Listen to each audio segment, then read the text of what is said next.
எல்லோருக்கும் வணக்கம். இன்றைக்கி நம்ம வீட்டில் என்ன சமையல்னு பார்ப்போமா? இன்றைக்கி குட்டீஸ்க்கு வந்து ஸ்நாக்ஸ்க்கு பச்சை பயிறு, அதுலேயே நாட்டு சக்கரை அண்ட் வந்து பார்த்தோன்னா நெய் வந்து மிக்ஸ் பண்ணி கொடுத்துட்டா சூப்பராக வந்து சாப்பிட்டுப்பாங்க. நிஜமாலுமே டேஸ்ட்டுமே ரொம்ப சூப்பராக இருக்கும். வெறுமனே கொடுத்தா அவங்களுக்கு கொஞ்சம் உள்ளே இறங்குறது கஷ்டம் தான்.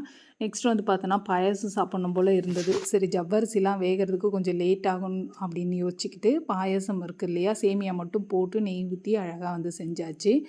நெக்ஸ்ட்டு கூழ் வந்து எப்பவும் போல் ஏதாச்சும் ஒரு கூழ் வந்து எடுத்துப்போம். கம்பு கூழ் தான் மேக்ஸிமம் இப்போ எல்லாருக்குமே வந்து பிடிச்சிருக்கு. ஸோ அது வந்து ரெடி பண்ணியிருந்தேன். பெரியவன் வந்து பார்த்தோன்னா அம்மா வயிறு வலிக்குது அப்படின்னு சொல்லிட்டு இருந்தான். ஸோ அவனுக்காக வந்து சீரக தண்ணி வந்து கொஞ்சமாக வந்து போட்டிருந்தேன். நெக்ஸ்ட் வந்து பார்த்தோன்னா மதியம் லஞ்சுக்கு வந்து புலாவ் மாதிரி தான் வந்து ரெடி பண்ணியிருந்தேன். வெஜிடபிள்ஸ்லாம் போட்டு சூப்பராக இருக்கும். ஆனால் ரொம்ப மைல்டாக இருக்கும், காரமே இருக்காது. இதுக்கு வந்து காம்பினேஷனாக புதினா துவையல் அந்த மாதிரி ஏதாச்சும் கொஞ்சம் காரமாக வச்சு சாப்பிடும்போது நல்லாயிருக்கும் நம்மளுக்கு. ஆனால் குட்டீஸ்க்கு இந்த மாதிரி தான் பிடிச்சிருக்கு. என்ன பண்ணுறது, அவங்களுக்கு சுத்தமாக காரமே பிடிக்க மாட்டேன்னுது. அது சின்னவன் ரொம்ப மோசம்.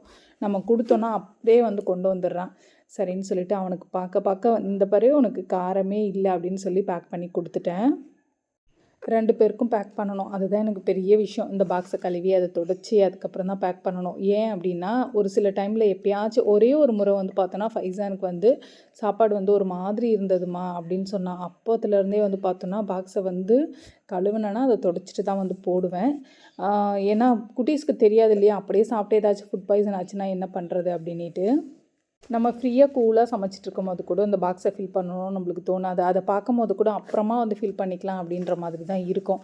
இப்போ வந்து பார்த்தோன்னா சரி, சீரகமோ வெந்தயமோ இல்லை, ஆனால் வாங்கிட்டு வந்து 1 வீக் ஆகுது. ஆனால் இதை ஃபில் பண்ணவே கிடையாது. அப்படி இப்படியே வந்து யூஸ் பண்ணிகிட்டு இருந்தேன். சரி, இப்போ கண்டிப்பாக வந்து ஃபில் பண்ணியே ஆகணும்னு சொல்லிட்டு அதை ஓப்பன் பண்ண கையோட சைடில் வந்து அதையும் வந்து ஃபில் பண்ணிகிட்டு இருந்தேன். இப்போல்லாம் எங்கள் வீட்டில் வந்து பார்த்தோன்னா அந்த வெந்தயமும் சீரகமும் தான் அதிகமாக வந்து காலியாகுது. இப்படி தானே ஃபில் பண்ணுறா, 2 வாரத்துலேயே வந்து காலியாகிடும்.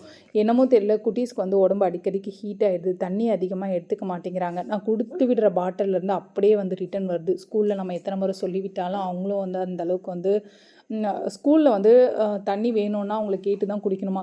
குழந்தைங்க வந்து பார்த்தோன்னா பயந்துட்டு அதை குடிக்கவே மாட்டேங்கிறாங்கன்னு நினைக்கிறேன். சரி, நானும் சொல்லிச்சு போ அப்படின்ற மாதிரி ஆயிடுச்சு. சரி, அப்பயும் வந்து ஸ்டொமக் பெயின் குறையலன்னு சொன்னானா, ஒரு வேளை வயிற்றில் ஏதாச்சும் புண்ணு இருக்கா, இன்ஃபெக்ஷன் ஆகிருக்கான்னு தெரியலையே அப்படின்னு சொல்லிட்டு என்ன பண்ணேன், மாதுளம்பழம் வந்துட்டு அவங்களுக்கு ஜூஸ் போட்டு கொடுத்துட்டோன்னா கொஞ்சம் இதுக்கு ரொம்ப இந்த வயிறு வலிக்கு அப்புறம் அல்சருக்கெல்லாம் மாதுளம்பழம் ரொம்பவே சூப்பராக இருக்குது. நம்ம ஒரு கண்டினியூவாக எம்டி ஸ்டொமக்கில் ஒரு 1 வீக் குடிச்சினாலுமே போதும், அல்சர்லாம் காணாமல் போயிடுது. சரி, அவனுக்கு இதுவாச்சும் இருக்குமான்னு சொல்லிட்டு ஒரு 2 பழம் மட்டும் எடுத்து இந்த மாதிரி பிழிஞ்சு கொடுத்துருந்தேன். இந்த ஜூஸர் வந்து பார்த்தோன்னா இப்போ ரீசெண்டாக தான் வாங்கியிருந்தேன். உண்மையாலுமே ரொம்பவே யூஸ் ஆகுது. இதில் மாதுளம்பழத்தை உரிக்கிறதெல்லாம் எனக்கு பயங்கரமாக ஒரு சோம்பேறித்தனம். அதையும் மீறி உரிச்சு கொடுத்தோன்னா கண்டிப்பாக ஏமாற்றுவானுங்க, சாப்பிடவே மாட்டானுங்க. ஆனால் இப்போல்லாம் வந்து 2ஆக கட் பண்ணோமா போட்டோமா ஒரு 2 நிமிஷத்தில் வந்து ஜூஸ் வந்து ரெடி ஆகிடுது.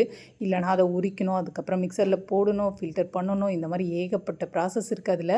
இது ரொம்ப யூஸ் ஆகுது. சரி, அவனுக்காக வந்து பார்த்தோன்னா ஸ்கூலுக்கு கொஞ்சமாக வந்து மாதுளம்பழம் ஜூஸ் வந்து கொடுத்து விடலான்னு சொல்லிட்டு 2 பழம் போல் உரித்து இந்த மாதிரி கொடுத்து விட்டேன்.